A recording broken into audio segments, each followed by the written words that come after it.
Blitzer with some big headlines there from the White House. Thank you so much.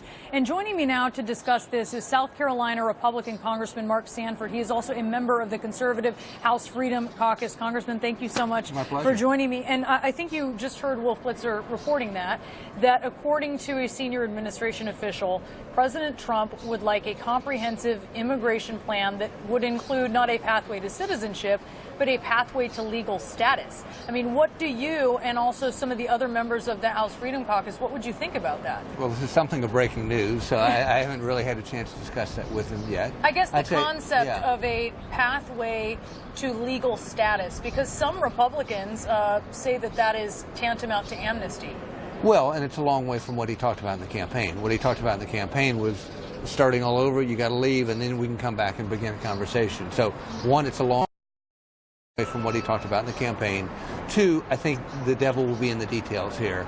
Is this a work permit program that we're talking about, wherein you have legal status because of a work permit? I think that's one debate.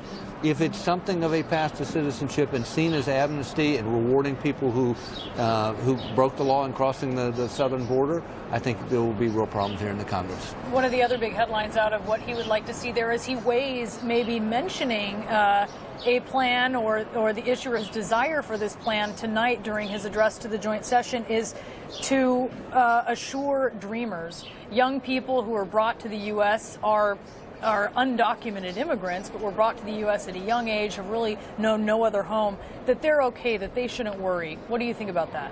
I think that the White House has telegraphed that that's their position. I think there's a consensus view in the House and the Senate in holding the same position.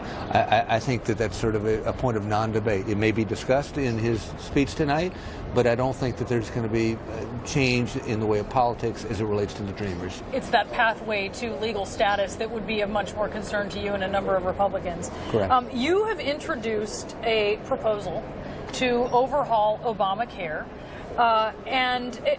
Tell me a little bit about this, because one of the things you say in an op-ed you've written is maybe we will repeal Obamacare, but not in its entirety, meaning this is what some of what we've seen Congress talking about. Maybe we will repeal, but not replace.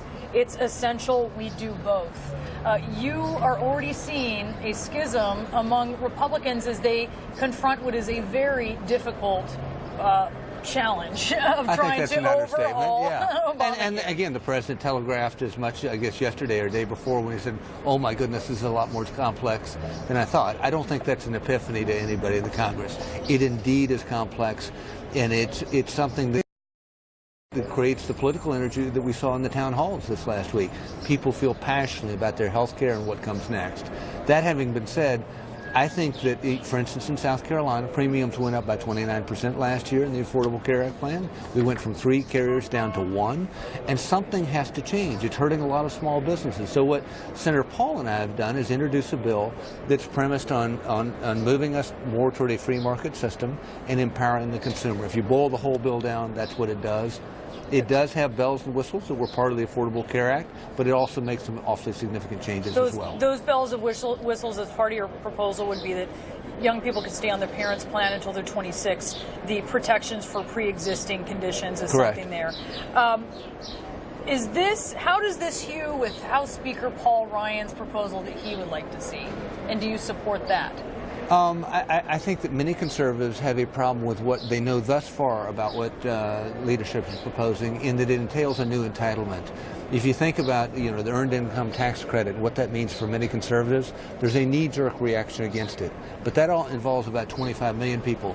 What we're talking about here is a new entitlement that would entail somewhere between 40 and 50 million people in America, and one that is not means tested. So I think that there are some legitimate questions from the conservative end on what this new program would look like. Are there new taxes? Apparently there are. Does it entail an expansion of Medicaid that hurts states that chose not to expand their programs?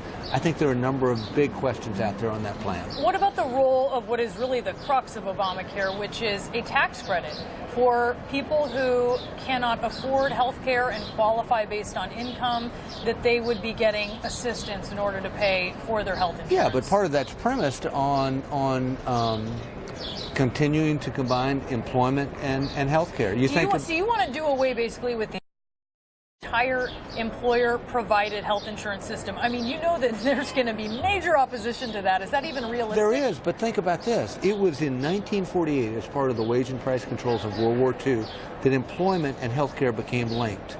And so you think about your auto insurance, your home insurance, they're not linked to your employment. It's that anomaly of history that's created a real distortion in the marketplace. What do you say to a family who says, that's nice, I don't really care about 1947 and this whole idea, and you're talking about different kinds of insurance. I want my insurance. And you would get it. And what we want is your insurance to follow you. And right now, people will say, I hate my boss. I can't stand my boss. I'm dying to leave my job, but I got to stay there because my benefits are tied to my employment. What we're trying to do is create real portability with regard to the way that health insurance works. I want to ask you this one more question. When you're talking about how really the kind of insurance plans you would provide, you're saying young people, they don't have that many ailments. They don't need a plan that is required to have all of these provisions. But isn't that how you offset the cost of older, less healthy individuals? How do you then do this? It would be the case if young people signed up. But what we've seen to the tune of millions of young folks is they said, I don't need all that stuff. I'm not signing up. And so what we do is we say, you know, the, quote, essential benefits that are enumerated by government, why don't people for themselves decide what's essential for them? And the fact is, young people don't have the aches and ailments that we do as we age. Let them come up with a simpler plan, a more basic plan that they pick from the buffet. And then as you age, you can add bells and whistles to that. But if you did that, you'd for the first time create affordable insurance. And what our plan essentially does is it makes legal affordable insurance. That's not the case now with the essential benefits that are enumerated in the Affordable Care Act. I was a congressional correspondent covering Obamacare, and I have to tell you, I'm having all kinds of deja vu about this.